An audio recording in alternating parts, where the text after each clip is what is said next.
강영욱 씨 갑질 논란 입장 표명 늦어서 죄송하다. 오늘 유튜브 본인이 운영한 유튜브 채널을 통해서 입장을 냈어요. 이제 늦어서 죄송하다고 나왔습니다. 그리고요. 여기 보시면 여기 보면 자막 나오는데 뭐 이런 모습 보여드려 너무나 죄송합니다. 그리고요. 어떤 설명을 하는데 지금 CCTV 이게 논란이 됐잖아요. 근데 이걸 직원 감시용도 아니다라고 설명을 합니다. 그리고요. 다음 보겠습니다.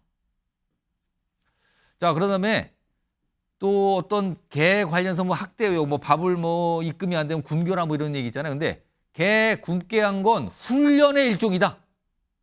아, 이런 설명. 그러니까 지금까지 논란에 대한 설명을 하고 있네요, 지금요. 그리고 명절 선물 논란. 이거 뭐 발주 실수 해프닝. 그러니까 무슨 뭐 어떤 무슨 햄 종류 이런 건데 뭐 어디 담아줬다. 근데 이게 뭐 약간 불쾌감을 줬다 이런 얘기였는데 발주 실수 해프닝이다. 이건 해프닝이다.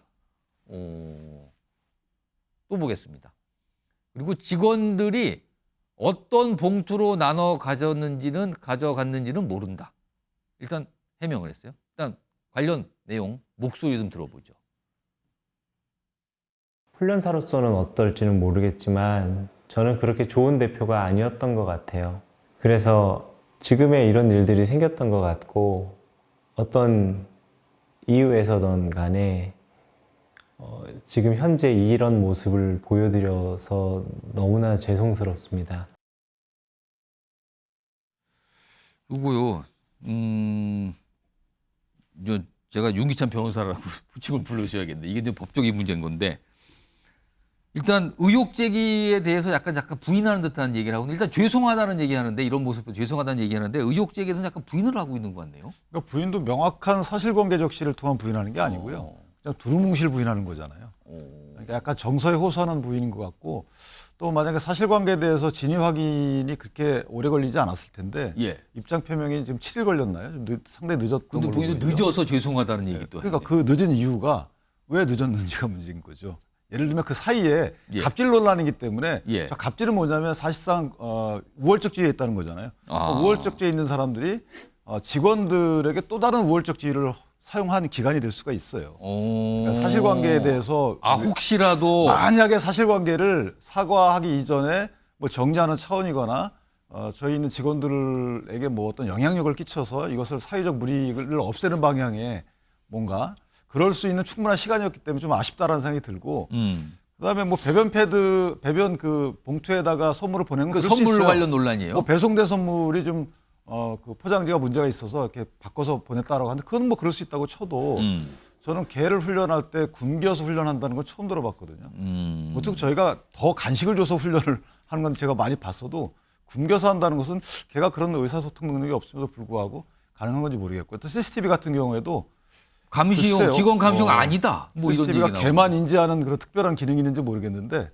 일단 전체적으로 다 비출 거 아니겠어요? 그렇다면 직원들 입장에서도 저 부분에 대해서 상당히 신경이 썼을 것 같고 그런 점들을 감안했는지에 대해서 본인 스스로가 자문해 봐야 되지 않겠는가 이런 생각이 듭니다. 송혜원 변호사. 지금 사실은 이게 갑질 논란이기 때문에 고용노동부 노동 문제와 관련이 있었거든요. 그래서 이제 고용노동부 쪽에서 뭔가 이걸 좀 들여다 조사를 해보겠다 검토 중이고 뭐 찾아갔는데 뭐가 연락이 안 된다는 얘기도 나오고 그랬거든요. 지금 폐업 논란도 있거든요.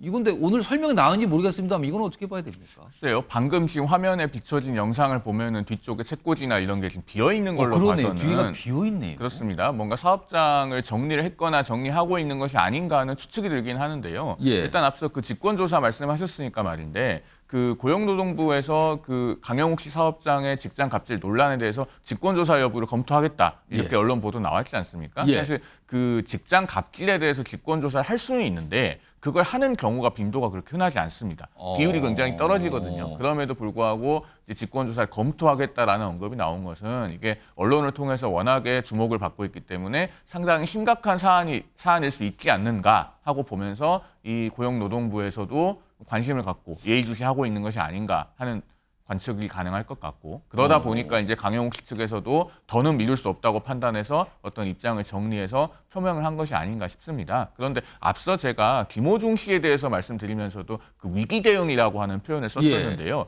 이제 공인들이 어떤 논란이 불거졌을 때 이 대중에 대해서 소명을 하고 여론을 환기시키고 하는 이 위기 대응이 갈수록 중요해지고 있습니다. 그런데 그 위기 대응에서 요새 강조하는 것이 정확하게 그 대상을 명확하게 특정을 해서 그 진실하게 소명을 하라는 것입니다. 지금 강영욱 씨가 어떤 사과를 했다고 하는데 그 사과가 그러면은 어떤 본인이 일하던 사업장의 근로자들에 대한 것인지 아니면은 뭐 대중에 대한 것인지 혹은 소비자라고 할 수 있는 그 견주들에 대한 것인지 이런 것이 좀 명확하게 특정이 됐는지가 궁금하고요. 그다음에 그 내용에 대해서도 강영욱 씨가 밝힌 이상 또 근로자들이나 또 견주들로부터 어떤 또 다른 입장이 있을 수도 있지 않겠습니까? 그런 것을 계속 좀 예의주시해서 봐야 되지 않을까 싶습니다. 여기 보면 개가 허기 져야 잘 배울 수 있다 이런 얘기도 이거는 최영주 소장님 네. 이거 어떻게 봐야 됩니까? 저 아니 말은 뭐 설사 그런 방식이 본인이 예. 개 훈련사로서의 방식일 수는 있어요. 그런데 통상적으로 보편적 관념상 예. 말하자면 반려견에 대해서 저렇게 혹독하게 굶긴다는 거. 굉장히 강경한 훈련인가요? 그렇죠. 그거는? 학대지요. 학대에 속하는 것이고 개는 그러니까 반려견은 말을 못 하잖아요. 그러면 굶긴다는 건 얼마나 고통스럽겠습니까? 그런 입장에서는 저게 과연 훈련인지 예. 변명인지 그거는 뭐 이제는 진실 공방이고요. 7일 만에 밝혔기 때문에 이제는 이제 시작된 겁니다. 진실 공방이요. 본인이 뭐 추상적으로 밝혔든 어쨌든 간에 이게 조사가 됐든 간에 이게 국민적 여론이 있는 것이고 지금 김호중 씨나 지금 강영욱 씨나 똑같은 것들은요. 위선의 문제거든요. 그러니까 이 국민들은 어떤 대중들은 이 위선의 문제를 진실을 알고 싶어 하고요. 그게 위선이었을 때는 이분들은 사회적인 보편적 규범과 가치에 있어서는 완전히 하지만 반하는 거기 예. 때문에 그 평가는 결국에는 법적 처벌이 아니라 국민한테 받게 된다. 그런 생각을 갖고 있습니다. 자, 방금 나와서 영상 속에 설명이기 때문에 조금 더 지켜봐야 되고요. 여러 가지 또 반응도 있겠죠. 기다려 보겠습니다.